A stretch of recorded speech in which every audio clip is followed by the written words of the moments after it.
This weekend, a father in his late 70s, undergoing treatment for cancer, must make a decision with no good answer. Whether to see his son, that is the whole dilemma stated plainly. And if it sounds simple, you have not been paying attention to the most extraordinary month in modern royal history. Because every branch of that decision now carries a price tag, and some of the price tags are constitutional. If King Charles meets Prince Harry this weekend, days after that son publicly declared the king's own courts corrupt, the crown pays.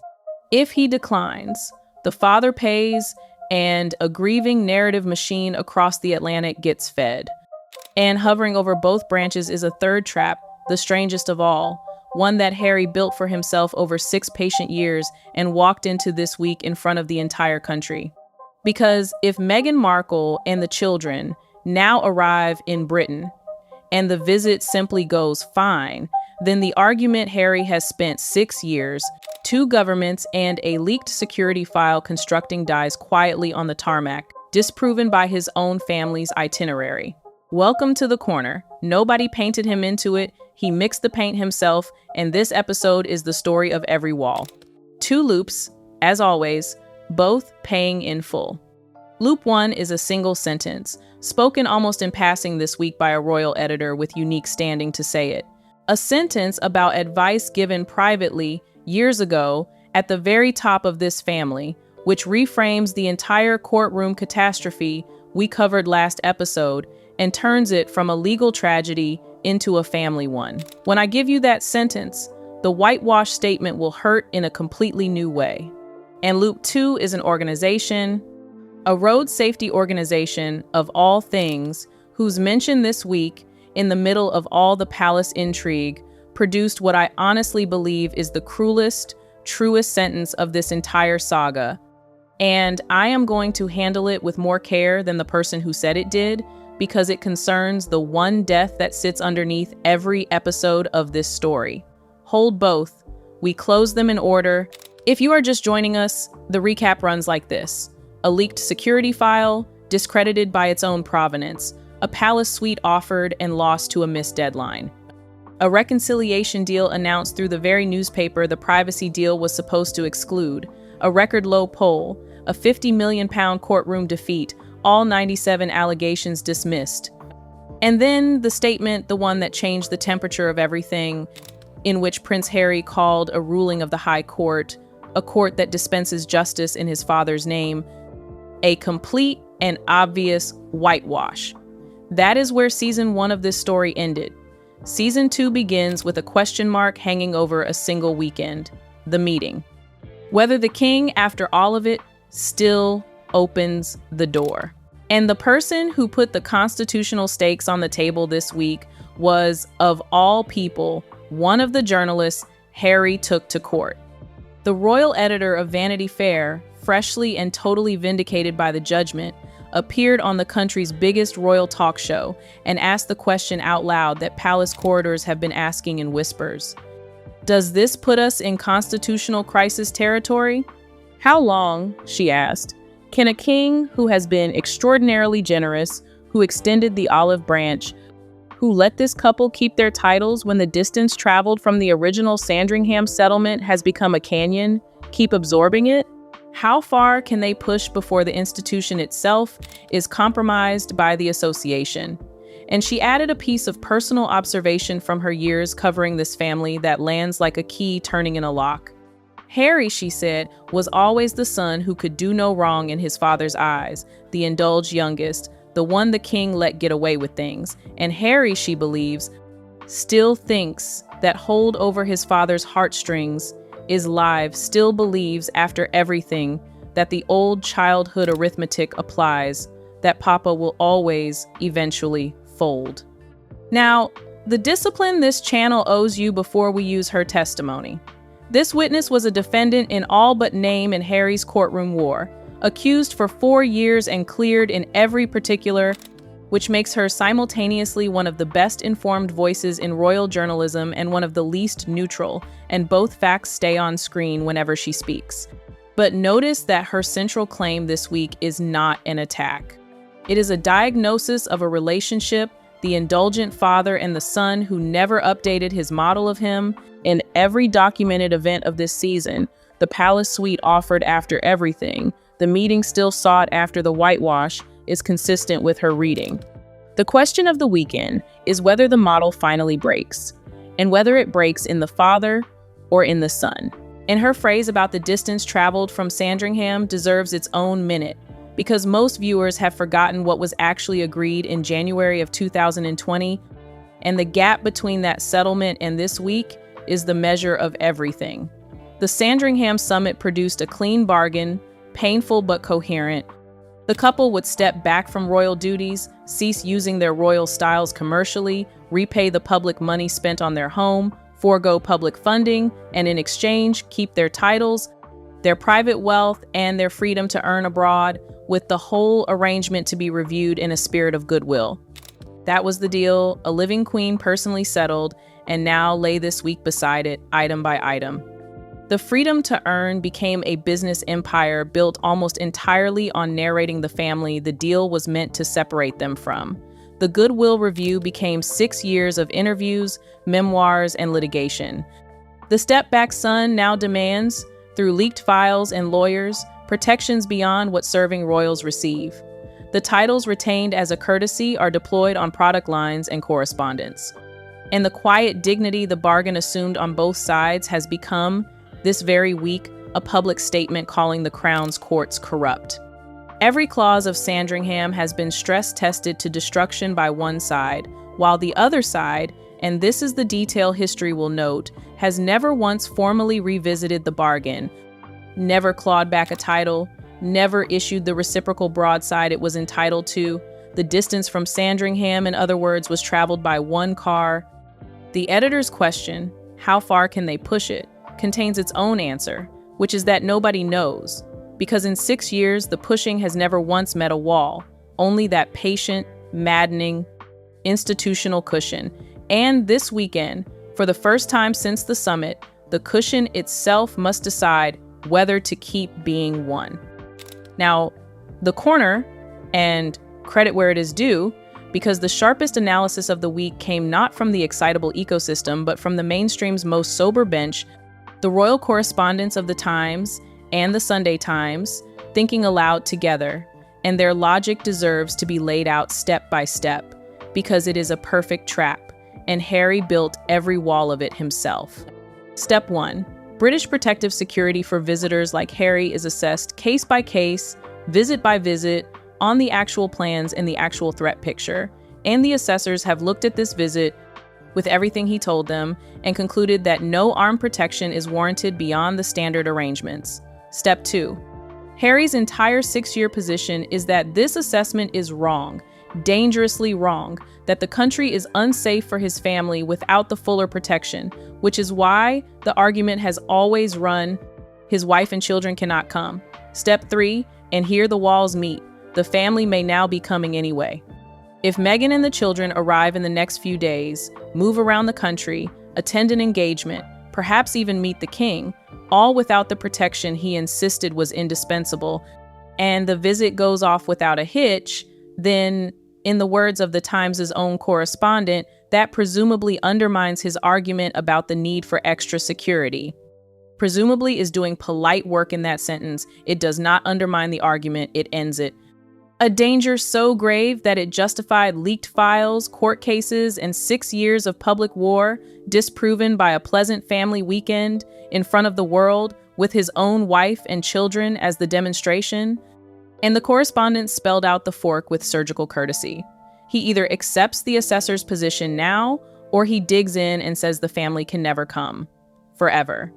Safety proven by their presence, or estrangement proven by their absence. Those are the options. There is no third door, and the man standing in the corner is the man who bricked it up. And if you want the deeper mechanics of why this trap was inescapable from the moment he built it, borrow a concept from the study of international relations, because it fits this family with unsettling precision. Scholars call it audience costs. When a leader makes a threat or a claim in public before an audience, backing down later carries a price that private diplomacy never charges, which is why public commitments are powerful and why they are dangerous. because they convert your own future flexibility into collateral. Every quiet option Harry ever had on security, and this series has cataloged them, the unannounced visits, the case-by-case arrangements that have protected him on every single trip he has ever actually taken, remained available precisely as long as the argument stayed private. The moment he took the claim public, "The country is unsafe for my family," repeated it in interviews, filed it in courtrooms, leaked it in dossiers, he began paying audience costs on it, and the bill compounds. Now, every safe visit is a public refutation. Every incident-free engagement is testimony against him. His wife stepping smiling from a car becomes, through no act of any enemy, evidence. That is what a 6-year public commitment does. It deputizes reality itself as your opposing counsel, and reality, unlike the Daily Mail, cannot be sued. Run the thought experiment to feel it. Imagine a neighbor who tells the whole street for 6 years that his road is too dangerous to walk down, petitions the council about it, commissions reports about it, gives interviews about it. Then one summer morning, the street watches his own family stroll down that road eating ice cream, unbothered to visit Granddad. Nothing needs to be said. Nobody needs to argue. The stroll is the argument, and every future petition from that house arrives pre-answered. Harry's team surely understands this, which explains the strange, contradictory energy of the week, an operation desperate for the family visit that its own 6-year position cannot afford to let go well. So, map the weekend properly, because this is genuinely one of the most constrained decision trees I have ever drawn on this channel, and I have drawn a few. Branch 1, the family comes and all goes well. The security argument dies in public, 6 years of position collapsing into a photo album, and with it the last live grievance of the entire campaign. Branch 2. The family comes and anything at all goes wrong, a crowd surge, an overeager photographer, a single frightening moment, and the operation harvests vindication from it, which is precisely why, be honest, a corner of that operation has always needed Britain to be a little bit dangerous, and why Britain, infuriatingly for them, keeps politely failing to be. Branch 3. The family does not come, and the reconciliation narrative, the grandfather, the grandchildren, the healing summer, dies. Instead, with the children's briefed excitement, months of it, as collateral, and the estrangement hardens into something the next generation inherits. And across all 3 branches runs the 4th question, the meeting itself, where every answer costs the crown, warmth after whitewash, or coldness after cancer. Exactly the no free move architecture we described last episode.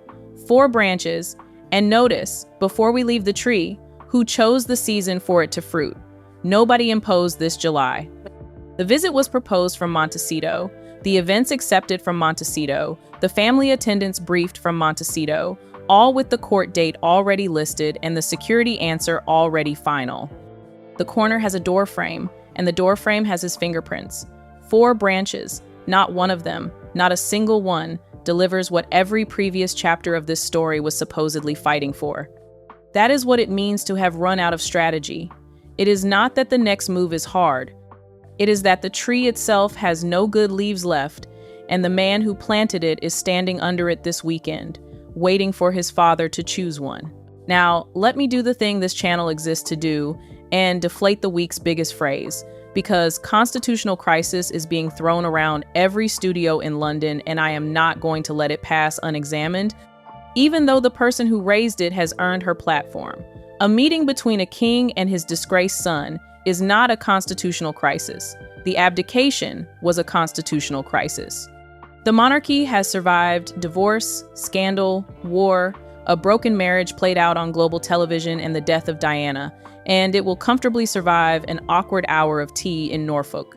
Inflating every uncomfortable weekend into a crisis of the Constitution does the same damage as inflating every contradiction into perjury or every foolish statement into contempt. It spins vocabulary we may genuinely need someday, and this channel keeps its words priced accurately. What the meeting question actually is smaller and, in its way, harder. It is an optics transaction with no neutral option, conducted in public by an institution whose entire currency is public standing, and optics transactions, unlike crises, are survivable by definition.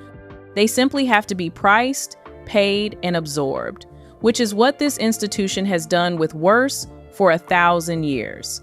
Reports this week, and I label them as reports, claim that both Prince William and Queen Camilla have counseled the king to stay away, to let the visit pass without a private audience, advice that, if truly given, reflects not cruelty but arithmetic, the same approval mathematics this series laid out in the polling episode. The heir and the consort on this account are guarding the institution's balance sheet.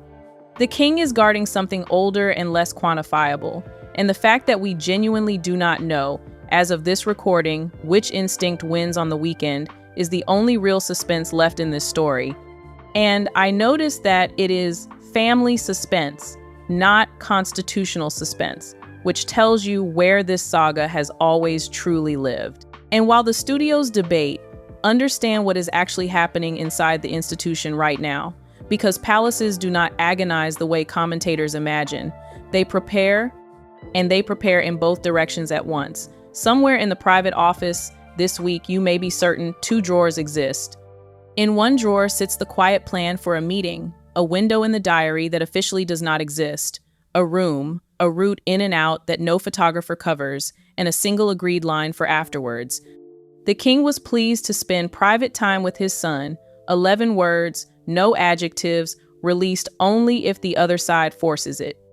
In the second drawer sits the plan for no meeting at all, which requires even less, a diary that remains exactly as full as it has been briefed to be, and the continued, eloquent silence of an institution that has said nothing untrue all month by the simple method of saying nothing. Both drawers are real, both are ready.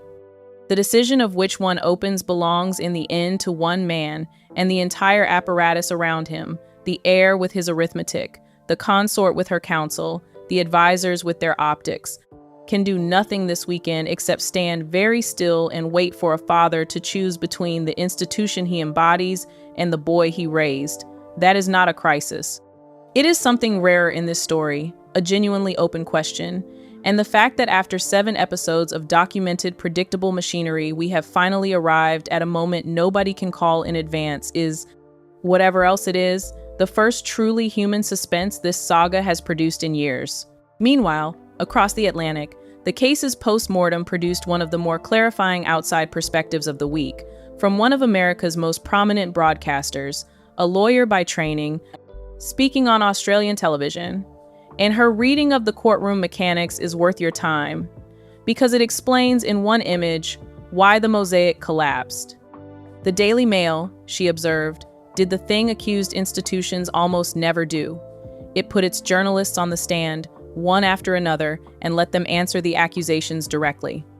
Tell me exactly what you say I did. No, that is not how I got that story. Here is how I got that story. Reporters, she noted, guard their sources like their own children, and these reporters opened the files anyway because the alternative was leaving criminal accusations unanswered, and testimony like that, specific, checkable, delivered under oath by people with their careers in the balance, is precisely the more that the judge kept finding absent on the other side. Her broader doctrine for public figures was less gentle and I think worth hearing in full, even where it stings. There are upsides to fame and downsides, she argued. And the downside is that people get to write unkind things about you, and the adult response is to take your licks and go on living your beautiful life, because the alternative, suing an industry with unlimited time and unlimited ink, guarantees only that the ink turns hostile. When you get a lesson from a judge, she said, take it humbly, quietly, and move on. You may find that harsh. You may find it refreshing. What you cannot find after this month is a single data point that contradicts it. But it was her turn to the mother that produced the sentence I flagged at the top, Loop 2, and I am going to walk toward it slowly because it deserves precision and because the people gleefully clipping it this week have not earned the point they think it makes. Her argument ran as follows. Harry has framed his entire press war as vengeance for Diana, the mother hounded by photographers, the son sworn to stop it happening again. But the broadcaster said, "Look at how his mother actually died. She died in a car crash in a Paris tunnel, in a vehicle driven at reckless speed by a driver who was intoxicated, and she was not wearing a seatbelt." And so the argument concluded, if this were truly about his mother's death, the natural cause for her son would be the causes that actually correspond to it: the campaigns against impaired driving, the campaigns for seatbelts, the unglamorous road safety organizations whose work saves thousands of actual lives, rather than a decade of litigation against newspapers. Now, before anyone runs that clip as a dunk, this channel adds what she left out, because the truth here is heavier than the talking point.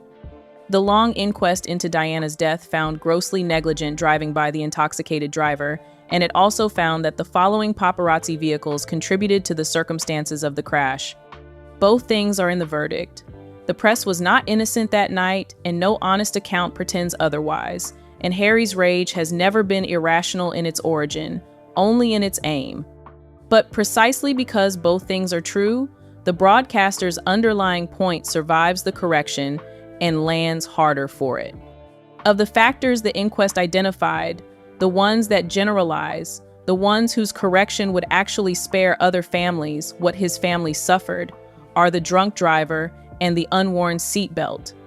The host of the program discussing all this made the same point in the most human way possible, confessing that Diana's death changed his own life in exactly one permanent way, that he has never once, in all the years since, gotten into a car without fastening his seatbelt, however short the journey. That is a life actually altered by her death, in the direction her death actually points. And there is the cruel, true sentence of the season, the payoff of Loop 2, gently laid down. A son spent 10 years and 100 million pounds of combined legal fury fighting the factor in his mother's death that a court could be sued over, and no measurable part of that decade on the factors a seatbelt campaign could fix. And the difference between those two causes is that only one of them comes with an enemy to punish. Grief that needs an enemy is not less real, but it saves no one. And this week, a judge, at vast expense, formally located the enemy's share of the blame, and it was smaller than the grief required it to be. Which brings us to Loop 1, the sentence. And it arrived this week almost as an aside, from the same vindicated Vanity Fair editor, in the middle of the constitutional discussion. 6 words that reframed the entire courtroom catastrophe. "Let us not forget," she said, "that the king advised his son not to take on associated." Read it again.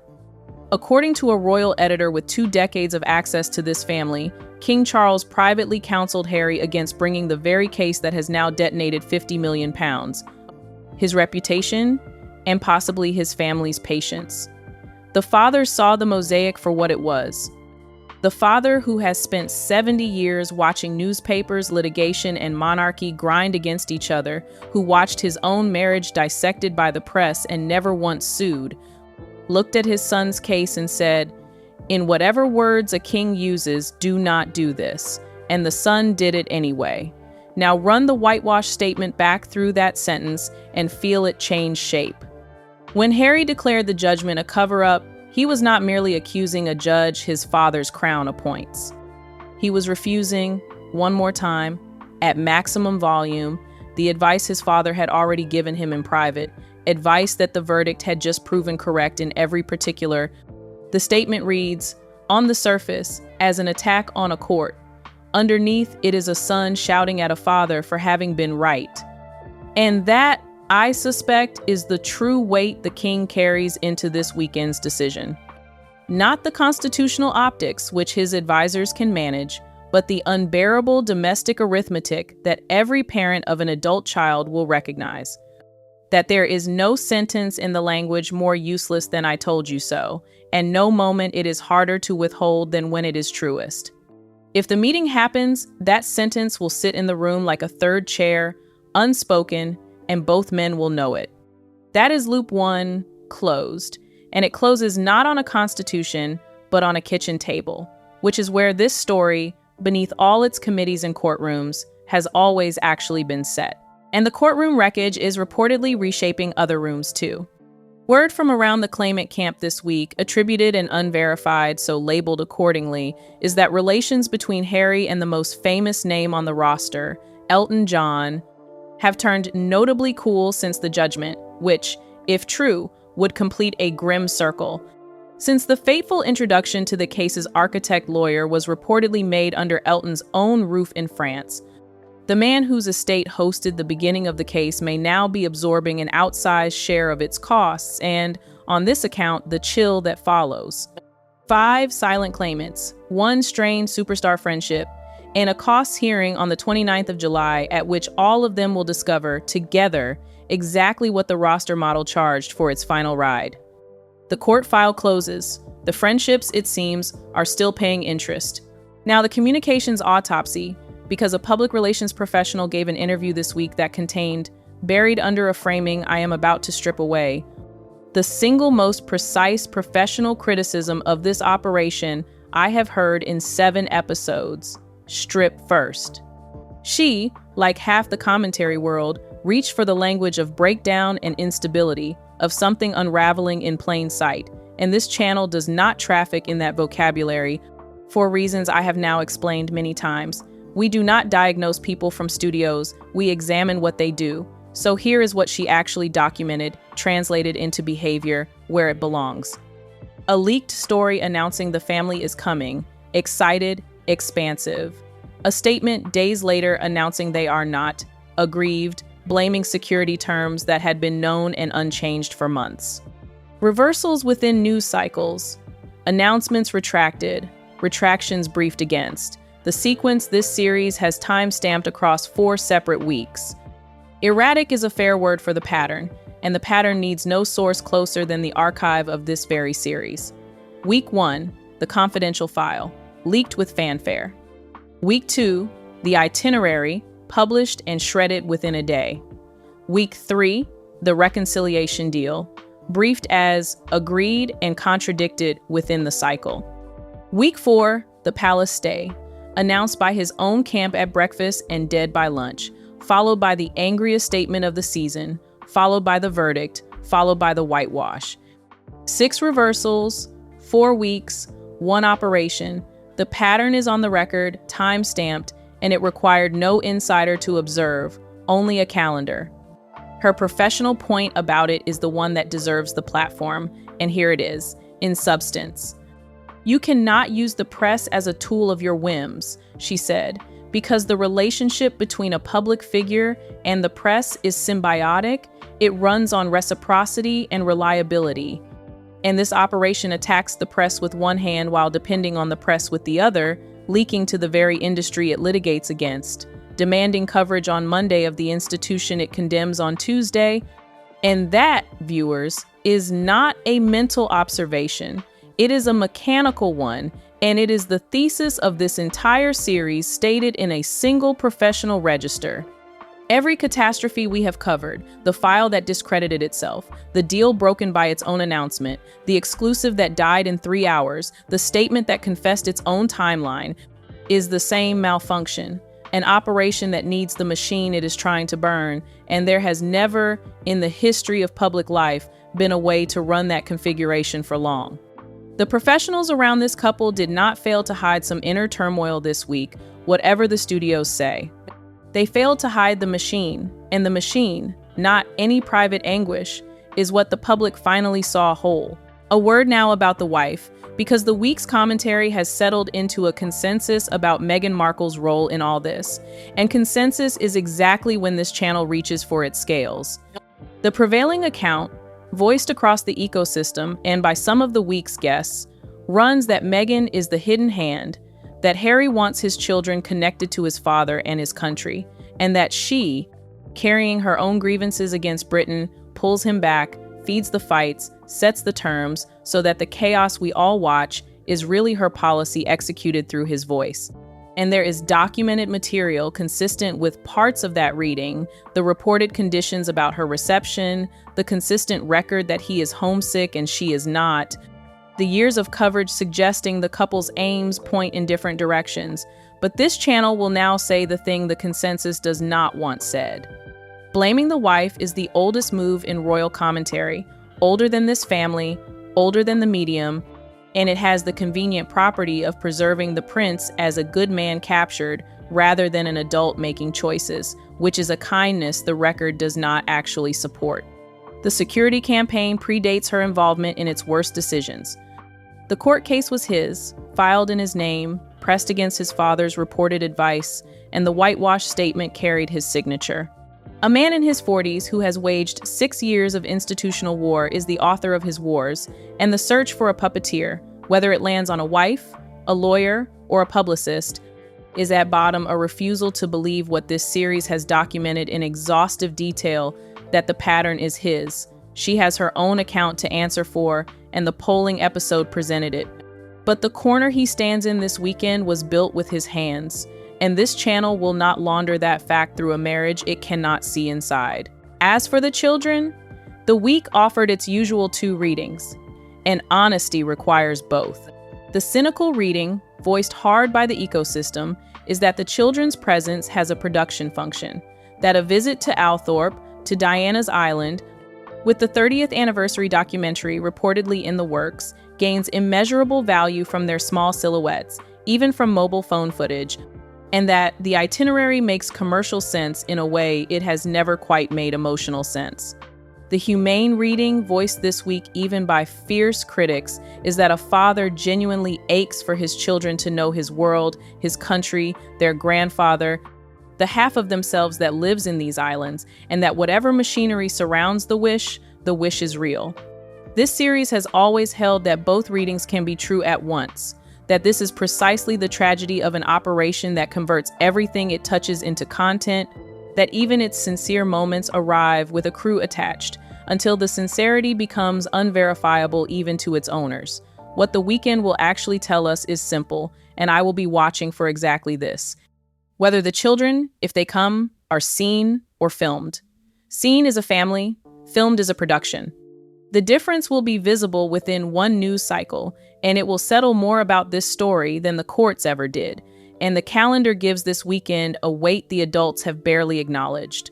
The reporting has been consistent that a September return is possible, but that the children, by then, will be back in school, which makes this window, realistically, the last natural chance this year for Archie and Lilibet to meet their grandfather, a man in treatment, at an age where years are not promised, in a family that has already let 4 of them pass.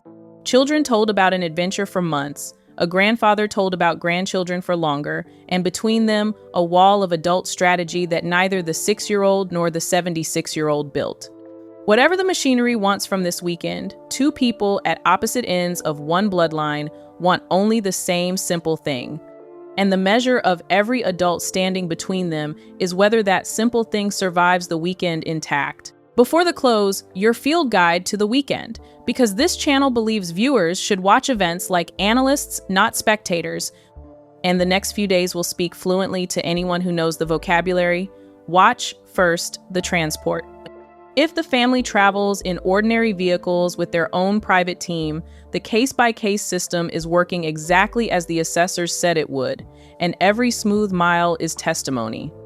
Any sudden appearance of visible police escort would mean a specific current concern emerged, which is precisely how the system was always designed to respond, and would prove the opposite of what the 6-year campaign claims.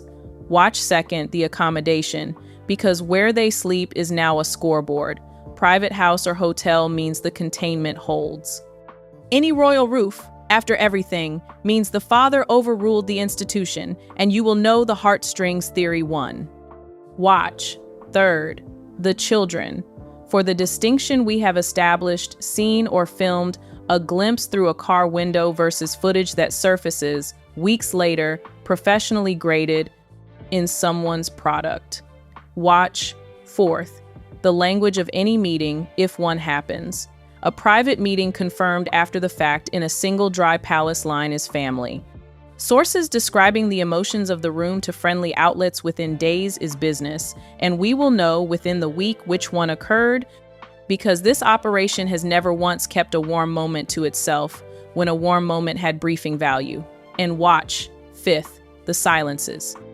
If the weekend produces no statements, no sources, no operational notes, no friends of the couple, then something genuinely new will have happened in this story, and I will be the first to stand in front of this camera and tell you the pattern broke.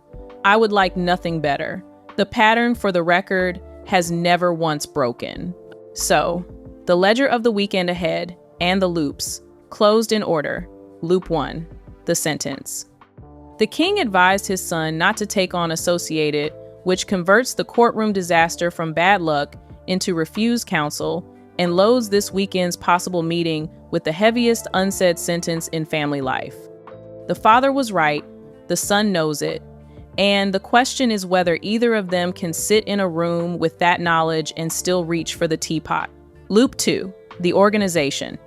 The road safety cause that will never get his patronage, and the inquest truth that survives every talking point, that the factors in his mother's death which could save other families have received none of his decade of fury because they offer no enemy, and grief that requires an enemy fights forever and saves no one. And the corner, the master image of the episode. The family visit that disproves the danger, or the family absence that disproves the reconciliation, watched by a king who must choose between his balance sheet and his boy. Here is the closing thought. Every previous episode of this series ended with institutions, committees, courts, palaces, polls.